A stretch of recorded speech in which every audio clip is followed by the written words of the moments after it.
There was screaming coming from your house. I'd been out of town for 2 weeks. Only my parents had keys. I didn't yell. I installed hidden cameras.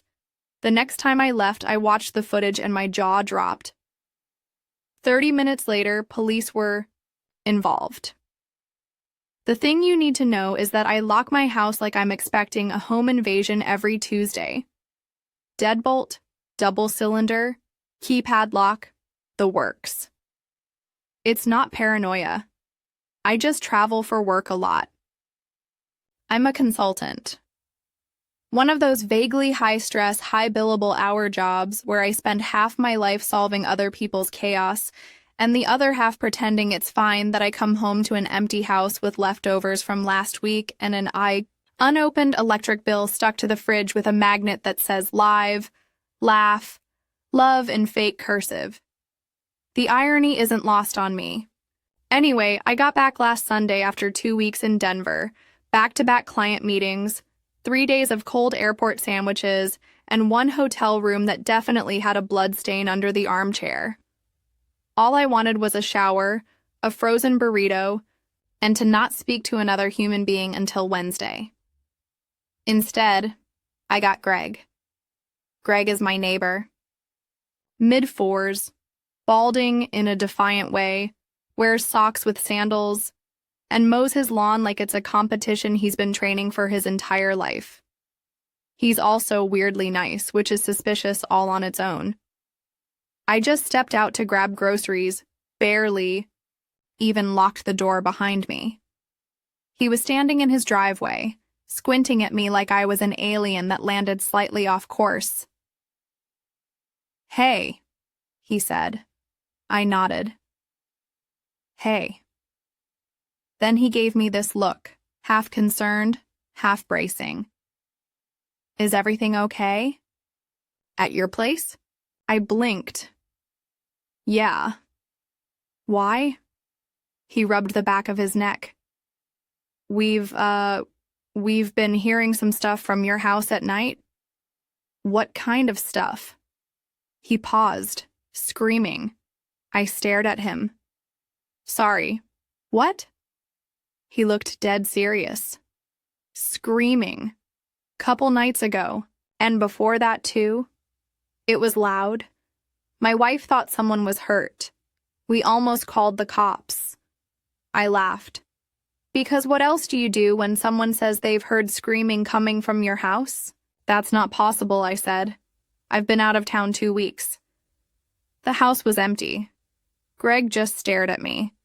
Then he nodded slow like he was humoring me. "If you say so." I shrugged. "I do." "Right." He stepped back toward his garage. "Just keep it down next time." "Okay." And that was it. He turned and left me standing on my own damn sidewalk, holding my keys, trying to process the idea that apparently my house had been screaming while I was gone. No big deal. I went back inside, locked the door behind me like that would help. The house was quiet. Tidy? Maybe even a little too tidy. I noticed it when I walked past the hallway. The mirror was cleaner than I remembered, and the floor, my floor, has never gleamed. I don't gleam things. I Swiffer them like a normal adult, who doesn't have time for perfection. Then upstairs I saw it, my bed made, not just pulled together, hotel made. Corners tucked military tight, pillows fluffed, blanket turned down at the perfect angle like someone had watched one too many cleaning reels and decided to turn my bedroom into a Pinterest board. That's when the dread kicked in. Not fear exactly, just that quiet creeping sense of something's off. And I already knew who had done it, so I called my mom. She picked up on the second ring, sounded cheerful, which was also suspicious. "Hi, sweetheart. How was your trip?" "Fine," I said. "Quick question. Were you at my place?" "Oh, I stopped by, watered the plants. You really should have left better instructions for the orchids, by the way. I had to improvise. And did you make my bed?" She laughed. Well, somebody had to. You left it a mess. I exhaled slowly. Mom, I told you before. Oh, come on. I didn't touch anything else, just the bed. And I ran the vacuum and wiped down the counters and reorganized the spice drawer. You had 3 containers of paprika, Lisa. I closed my eyes. You didn't bring anyone, right? I asked. Of course not. Why would I bring anyone?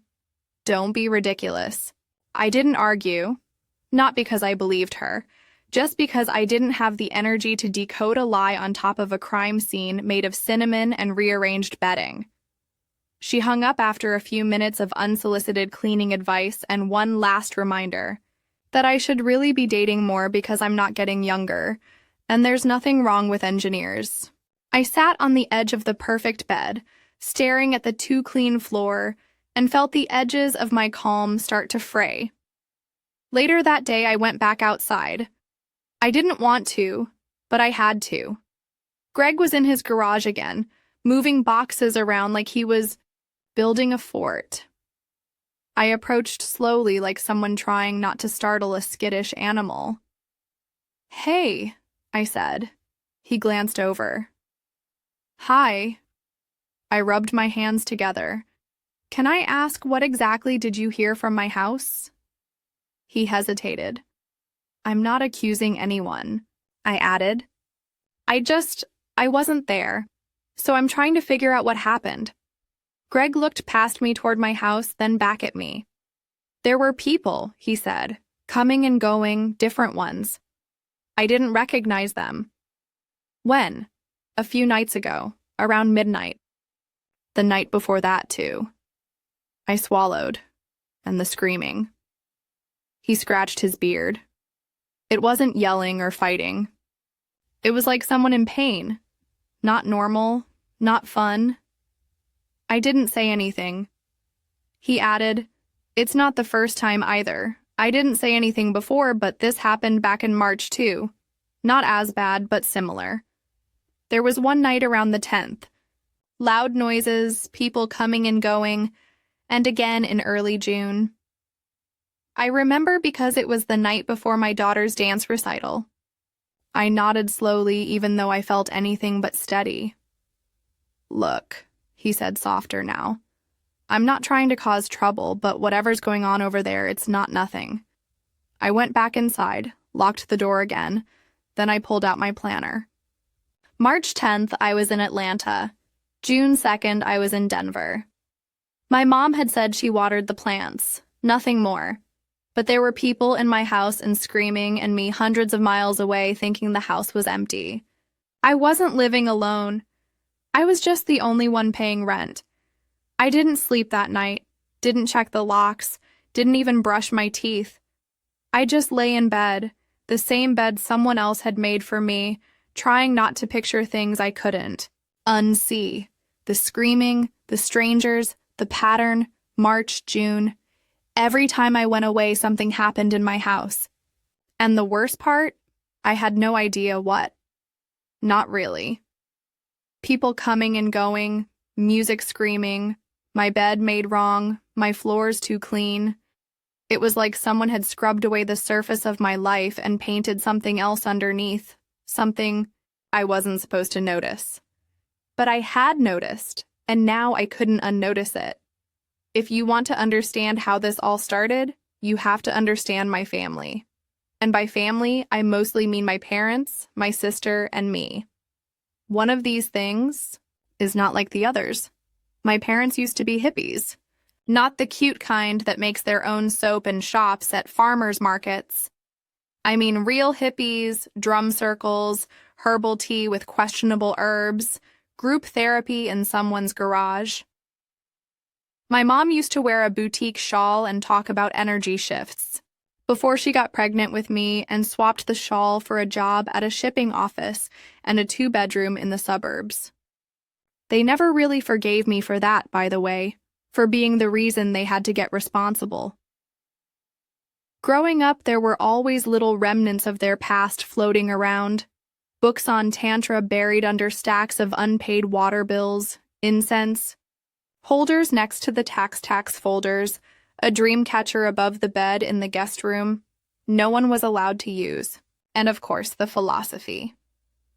They were big believers in sharing, which sounds nice until you realize what that actually meant in practice. I was born first, 2 years older than my sister, so naturally I got the bigger room. That was my first mistake. Because once my sister turned 5 and decided she wanted to turn her bedroom into a dance studio, which lasted 3 weeks, my parents said I didn't really need all that space. I wasn't even using it. Wouldn't it be nicer, more fair, if she had access to both rooms? That became the pattern. Books, share them. Toys, share them. My bike? Well, she needs to learn to ride, doesn't she? And if I didn't want to share, well, that just meant I was selfish, controlling, unspiritual, someone who hadn't yet unlearned capitalist attachment to material goods. Yes, that's a real quote from my father. I was 8. The sharing was always one-directional. She never had to give anything up. Not her toys, not her privacy, not her closet. I was the strong one, the generous one, the one who already had enough. So, I learned to let go of fairness, of space, of expecting anything to actually belong to me until I got older, and I got tired of it. I worked through college, graduated early, landed an IT consulting job that paid well, and aged me 10 years. In 2. I bought my own place at 29. Not a mansion, but solid. 3 bedrooms, a little yard, decent light. The kind of house that felt like breathing room after a lifetime of being told to scoot over. My parents hated it. "You don't even have a family," my mom said once, like that was a moral failing. "What do you need all this space for?" I didn't respond. My sister had 2 kids by then, married to a guy who wore socks with cartoon faces, and called everyone bro. They had a smaller house in the next town over, a fixer-upper. They never actually fixed. Every time my parents visited, they came back with fresh ammo. "Your sister is drowning in bills. The kids need room to play. It's not fair that you have all this. And she's struggling." At first, I offered what I could. I babysat. I paid for a weekend trip. I helped replace a busted washing machine once, but it wasn't enough because what they wanted, what they eventually said out loud, was for me to downsize, sell my house, move somewhere smaller, and give the difference to my sister. "You're barely home anyway," my dad said. "Why waste it?" I said no, calmly, firmly, without guilt, and they did not take it well. For a while, they stopped talking to me, unless it was through group chats or awkward family dinners. Then my mom started thawing. One day, she called out of the blue and said, "I've been thinking about your orchids. I'd be happy to water them when you travel." That's how it started, just watering plants.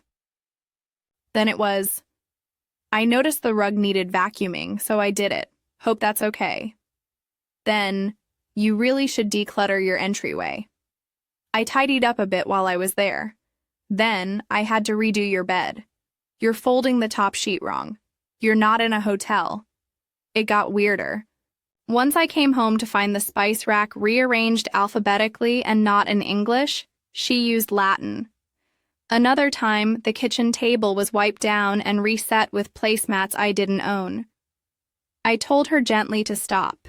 She told me it was her new hobby. "I've been watching cleaning tutorials," she said. Like that explained why my laundry was folded into swans and my socks were sorted by chakra. I didn't push it because, and I hate this, part of me was just grateful she was speaking to me again, that I hadn't been cut off entirely for refusing to bankrupt myself in the name of sibling equality. But the timeline kept bothering me. Her cleaning hobby started around the same time my sister upgraded to a bigger house, one with a backyard and a walk-in closet and a mortgage she definitely couldn't afford on her own. I remember asking once casually how they managed it. My sister just smiled. We had help. From who? She didn't say. And I didn't ask because some part of me already knew that if I scratched too hard at the surface, I'd find something rotting underneath, something I wouldn't be able to ignore. I just didn't know how bad it was yet. Not then.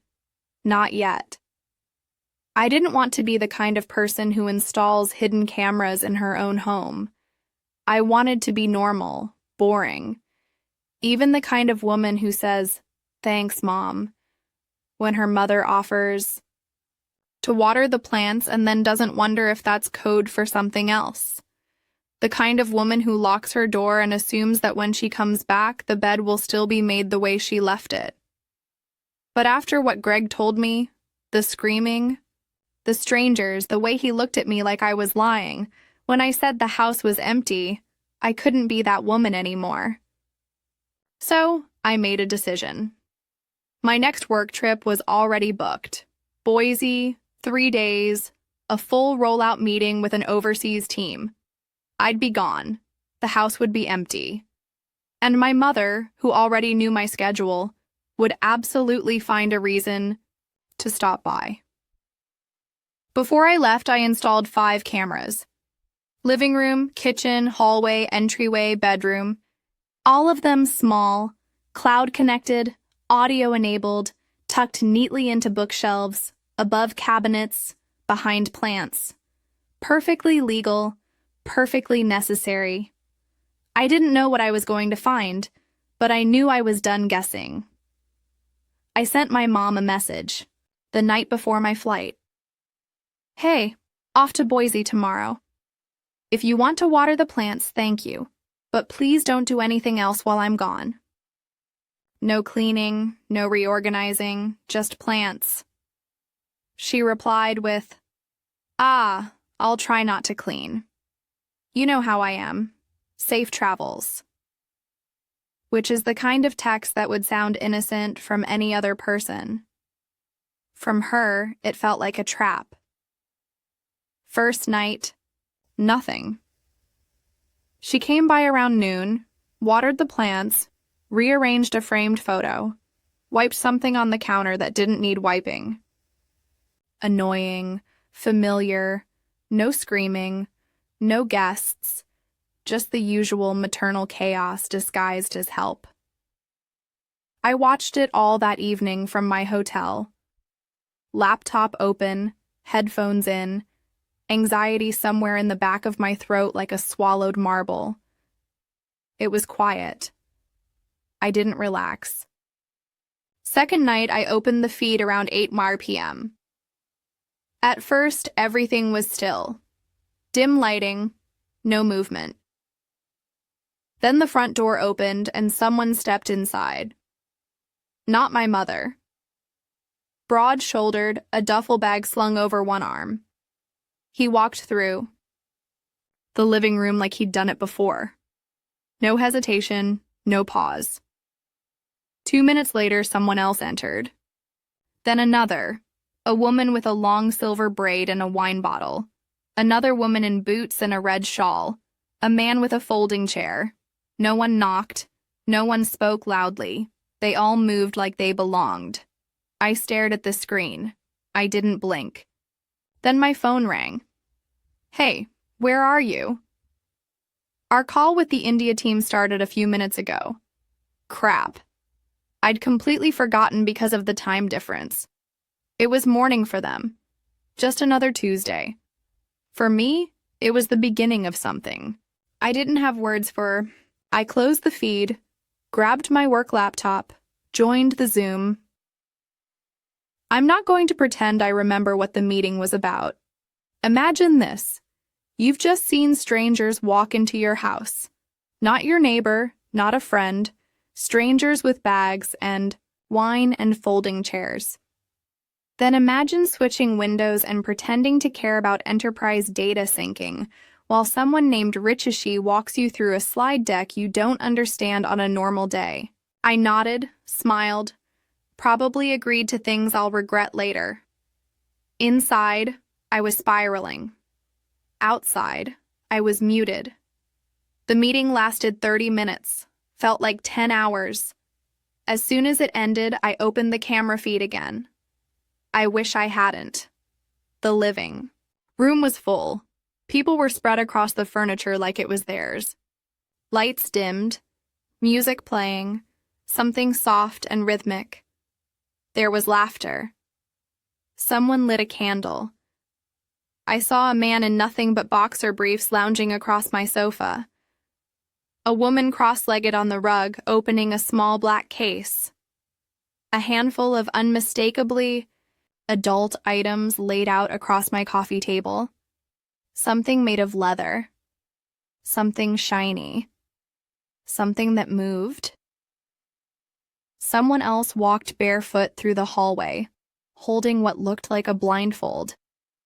She giggled as she passed the bookshelf. The bookshelf where I'd hidden the camera? She looked straight at it, not into it, just near it. But still, I felt cold. This is my house. This is my sofa. This is my table. I eat lunch there. I put coffee mugs there. And now this. I closed the laptop fast, like it was hot, like it could burn me. I was still staring at the ceiling when my phone rang again. Unknown number. I answered anyway. Hi, is this Lisa Kessler? Yes, this is Officer Brennan with Maple Glen PD. We're responding to a report of a gathering at your residence tonight. Are you aware of anyone currently using the property? I swallowed. No, I'm in Boise. I'm not home. We've had several individuals on site express concern after discovering surveillance devices inside the home. Some were unaware they were being recorded. Your parents are currently present and say they had permission to use the space. They didn't. You're listed as the homeowner, correct? Yes. Can you confirm whether anyone was given permission to host an event at the house? No. I told my mom she could water the plants. I sent her a message. That's it. Do you still have that message? Yes, I can send it. All right. You may be contacted for a formal statement. As of now, you're not in any legal trouble, but you should be aware there may be zoning or licensing issues under review. Okay, we'll follow up. He hung up. I didn't.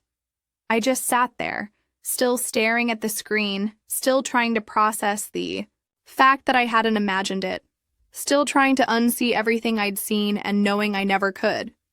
15 minutes after the police call ended, my phone rang again. This time it was my mother. I almost didn't answer. I stared at the screen like it might bite me. But curiosity is louder than fear. And I still hadn't heard her voice since I saw people stripping down in my living room and laying out bondage gear on my coffee table. So I picked up, "Sweetheart, hey, listen, just tell the police you knew. Okay?" That was her opening line. Not "are you okay?" Or "this isn't what it looked like." Not even a "please don't be mad, just tell them you knew." I blinked. What? That you gave us permission that we could use the house? It was just a little get-together like the old days. Old days? You know, community events, people we trust. It wasn't anything dangerous. Just tell them it was okay, please. I stood up and walked to the window of my hotel room. I could see the parking lot, a minivan parked sideways across two spaces, a woman trying to untangle her toddler from her own scarf. Everything looked normal. So painfully normal. "Mom," I said, "what were you doing in my house?" Silence. "I saw people," I said. "I saw what was on my rug, on my table, on my sofa." "What the hell was that?" "We can explain. Just not right now." "No. No. What were you doing? It wasn't illegal. We didn't hurt anyone. It was private." And someone overreacted and called the police because they found a camera. Yes, a camera I installed in my own house because you've been using it without telling me. Another silence. Then my father's voice. Quiet. Lee. We didn't think you'd understand. So, you decided not to give me the chance. We thought you'd try to stop it. You were right. I hung up before they could say anything else. I didn't slam the phone, I didn't throw it, I just set it down on the edge of the table and stared at it like it had become someone else's problem. 3 days later, I got a message request on Facebook from someone I hadn't spoken to in at least a decade. One of my parents' old friends, gray hair, poetry blog, probably still drinks chamomile tea like it's a personality. The message was calm, apologetic, almost too kind. I didn't know they didn't have your permission. We were told you were aware and comfortable. I'm so sorry. If it helps, this is the website they used to organize. There was a link. No name, no logo. Just a clean, Privado-look URL. I clicked it. The site was beautiful in that sterile, over-designed way that makes you feel like you're about to accidentally join a cult. Muted colors, calming fonts, words like freedom through trust, rotating safe spaces, private curated gatherings, suggested donations, $400, $850, $120, a calendar of events.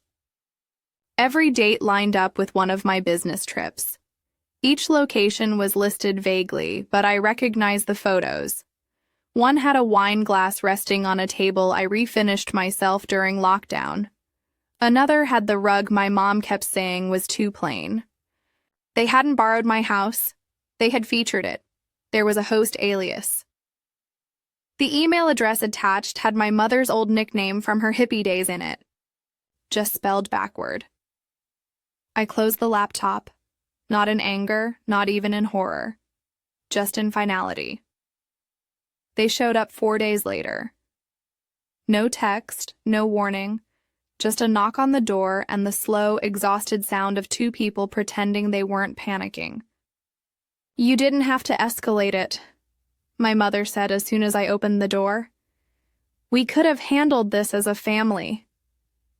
I didn't escalate anything, I said. One of your guests called the police. I didn't even know it was happening, but you told them everything. I told the truth. We were trying to help your sister. She said she needed support. You said no. She needed a bigger house, I said. I didn't think that made her entitled to mine. We couldn't use ours, my father added. People know us here. Yours was neutral. Neutral? I repeated. That's what I am. Now. You were gone most of the time. The house was sitting empty. It wasn't empty, I said. It was mine. They didn't reply. They left with the same silence they brought with them. The fallout wasn't loud. It was worse than that. Licensing violations, zoning complaints, a cease and desist from the city, a letter from the IRS asking about unreported income. One of the guests sued them for emotional distress and breach of privacy. They didn't go to jail, but they paid financially, socially, quietly. The website was shut down. The network went dark, and all the friends they used to gather with stopped returning calls. My sister called next. I hope you're satisfied. Excuse me. They were trying to help me, and now Dan and I have to move. They can't help with the mortgage anymore. So you're blaming me. You didn't have to go nuclear. You could have protected them. They used my house without permission. They did it for me. No, they did it without asking. They didn't ask me. They didn't ask you either, did they? That was the end of that. I sold the house, didn't post it, didn't tell anyone, hired a real estate agent, packed up the evidence, signed the papers. The new place is smaller, quieter, farther away. It smells like new paint and no one else's decisions. I didn't leave a key under the mat. I didn't give anyone a copy. They tried calling once, maybe twice.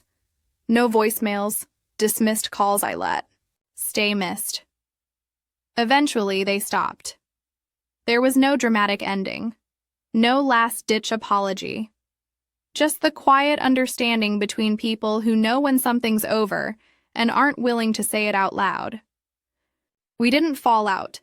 We just stopped pretending we were still in orbit. They thought I'd protect them. I thought they'd protect me. As it turned out, we were both wrong. So that's what happened. Some people said I overreacted. Others said I let them off too easy. What do you think?